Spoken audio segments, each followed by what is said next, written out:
would they offer you? How did it work?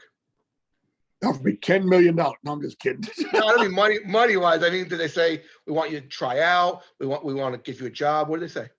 Yeah, no. Howard said that they'd heard good things about me. Of course, Howard was a great student of the business. Anyways, he knew who I was. He knew everybody was. Right.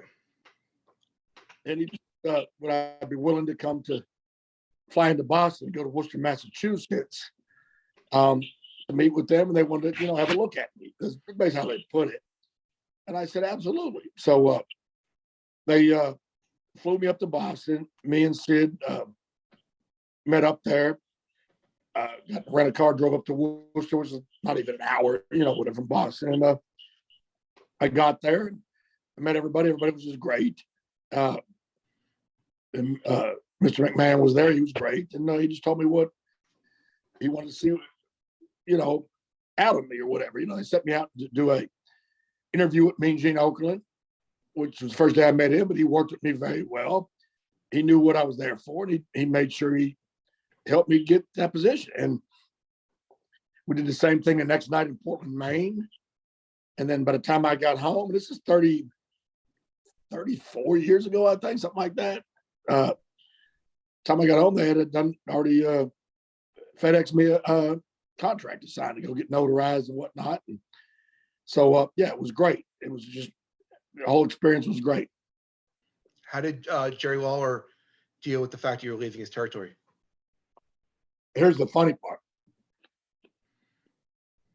I told Lawler that I had a offer to go to WWF to get a tryout to come into the organization. I said, well, I don't know about, like we were talking earlier about new kid in school, whatever. I said, Jerry, I'm in charge of the rings here. I'm in charge of the ring crew. I've got my own crew. I'm a senior referee now. I said, I don't know. Maybe I don't need to go. Maybe I should just stay here where I know I'm secure. He goes, you're telling me that the World Wrestling Federation called you, are interested in giving you a full-time job, and you're going to stay here in Memphis with Big Fat Raymond and Chili Willie and put up the ring? And I said, well, I think so. He goes, well, you're fired. I said, what? He says, you're fired. I said, Jerry, what if I go up there and they decide they don't care for my work and don't hire me? He goes, well, I'll let you put in an application. That's good. That's a friend. That's great. But that was the deal there. Yeah. Sure enough. The only one that didn't want me to go, and he didn't do this out of greed or nothing, but the only one that didn't want me to go was Eddie Marlin, because he knew he'd have to go back to being in charge of the rings again. Did they first bring you in to work with Sid right away, or was it the big bully? What's big bully? Okay, that was your first guy. Yeah. Okay. What happened with him? He didn't last very long. Nice guy, God bless him, and God bless him in many ways. He's not with us anymore, but he just didn't have the work. Let's just say, very good guy, super nice guy. Just, hey, didn't have the work, So after him, they put me with Warlord, super guy, Terry. I love him. I just seen him like, year and a half ago. We did Still looks amazing. Yeah, and super guy, nice guy. So I was happy working with him. Then right after him, they put me with Sid, and then on and on and on. But yeah, the Sid thing was great. Like I always said, I was in the main event. I wasn't the main event, but I was in the main event at WrestleMania. What was it, 8, I think? Like I said, I'm not worse at that. Yeah. Talk to you about Kamala. I can only say one thing about him. God rest his soul. You want to leave it at that? He's not here to defend himself. Oh, okay. Next. Okay. Well, who you managed that I got to work with while you were managing him? Savio Vega, when he was Quang. I thought I never realized how good that he was as a worker until you're in there with him. That guy could work his butt off. Oh, yeah. Great worker. Good guy. I really like him. I haven't seen him in years, but I get nothing but nice things to say about him, man. And let me go back a minute. Let me just say this so people don't wonder what in the world. Kamala, and God bless his soul, he's not with us anymore, but he just said some things about the WWE and about some people in it that I totally 100% take exception to and disagree with. But like I said, he's not here to defend himself. I've been told that he's apologized and retracted some of his statements before he passed. That I don't know. He may have, he may not have. I don't know. But I'm not going to sit here and say, well, he said this, he's no good, whatever. A lot of things he said, I forcefully disagree with. It hurt my feelings at some of the things he said. So that's why I tend not to discuss him too much. I've done a lot of different podcasts for different people and whatnot.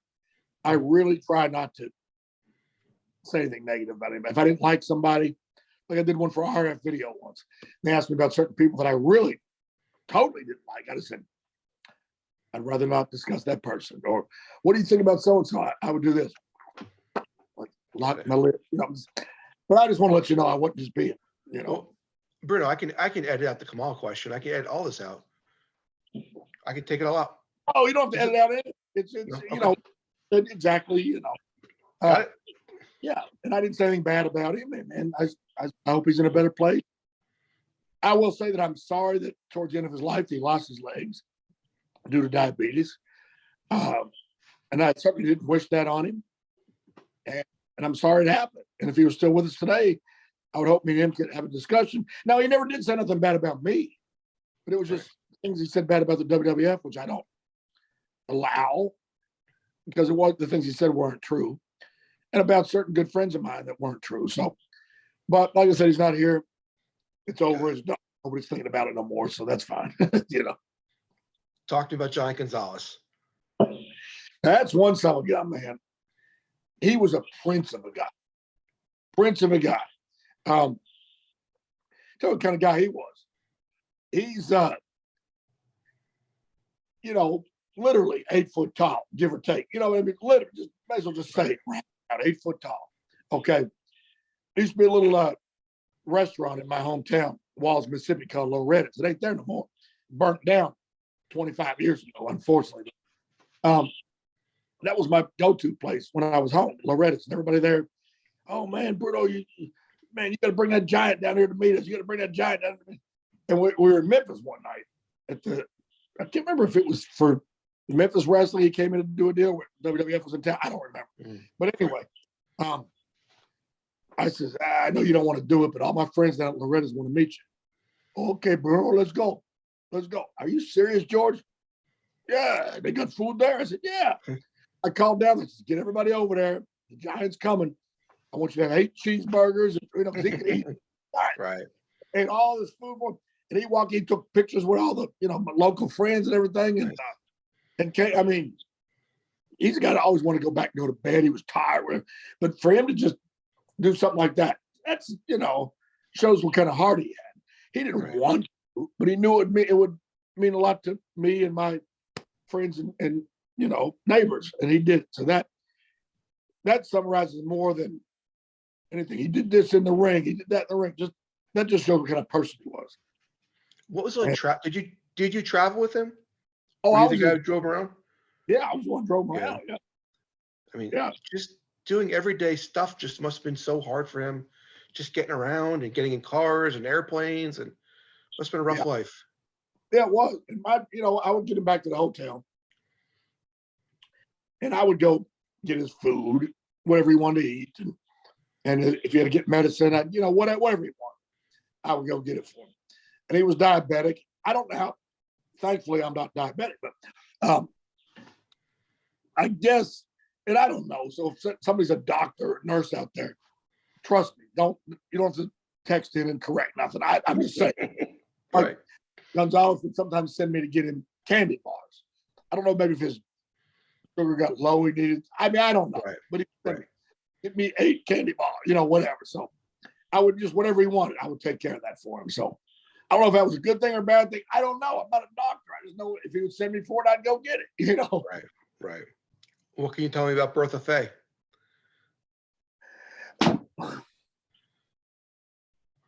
Let's just rewind the same thing I said about Kamala. How about that? All right, there you go. Hey, I ain't gonna talk bad about nobody, but Gotcha. we weren't friends. God bless All right. her. I mean, I really mean that. God bless her, but we weren't friends. We weren't friends. All right.